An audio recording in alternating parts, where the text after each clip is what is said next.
Bharatiya Janata party अध्यक्ष JP Nadda एक नया रिकॉर्ड बना चुके हैं। वो बिना चुनाव के ही लंबे समय तक बीजेपी के अध्यक्ष पद संभालने वाले नेता बन चुके हैं। 2 साल से ज्यादा का वक्त हो चुका है जब बीजेपी अध्यक्ष पद के लिए चुनाव नहीं कर पाई है। जेपी नड्डा को ही लगातार एक्सटेंशन पर एक्सटेंशन दिए जा रही है। आरएसएस की तरफ से बीजेपी पर लगातार दबाव बनाया जा रहा है कि नए अध्यक्ष का चुनाव जल्दी कराया जाए, लेकिन अध्यक्ष पद को लेकर आरएसएस और बीजेपी हाईकमान के बीच सहमति नहीं बन पाने के चलते चुनाव प्रक्रिया बेहद धीमी कर दी गई है। बीजेपी अध्यक्ष के चुनाव में कुछ नियम है, जिसमें पहला, देश के सभी राज्य और केंद्र शासित प्रदेशों में आधे से ज्यादा में जब तक पार्टी संगठन चुनाव पूरा नहीं कर लेती है तब तक राष्ट्रीय अध्यक्ष के चुनाव की प्रक्रिया शुरू नहीं हो सकती। अभी तक सिर्फ 14 राज्यों में ये प्रक्रिया पूरी हो पाई है, लेकिन बीजेपी हाईकमान अगर चाहे तो ये प्रक्रिया रातों रात पूरी हो सकती है। लेकिन संघ और बीजेपी हाईकमान के बीच चल रहे विवाद के चलते इस प्रक्रिया को धीमा रखा गया है। मामला फंसा है कि किसे अध्यक्ष बनाया जाए। संघ अपनी पसंद का व्यक्ति चाहता है तो बीजेपी हाईकमान नड्डा जैसे किसी व्यक्ति को अध्यक्ष पद देना चाहती है। इस बीच ये खबर भी सामने आ रही है कि भूपेंद्र यादव बीजेपी के अध्यक्ष बन सकते हैं।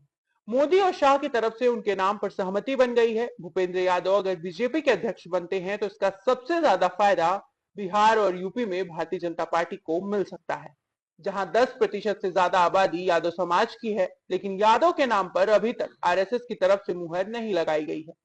तो वहीं जेपी नड्डा को लेकर भी ये दावा किया जा रहा है कि बीजेपी हाईकमान की पसंद में उनका नाम सबसे ऊपर है, लेकिन संघ उन्हें पसंद नहीं कर रहा है।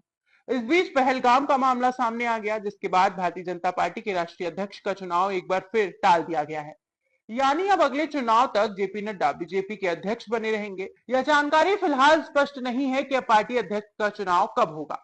बता दें, ये कहा जा रहा था कि अप्रैल में बीजेपी अध्यक्ष के चुनाव की प्रक्रिया शुरू कर दी जाएगी, लेकिन अप्रैल बीत गया और चुनाव प्रक्रिया शुरू नहीं हो पाई है।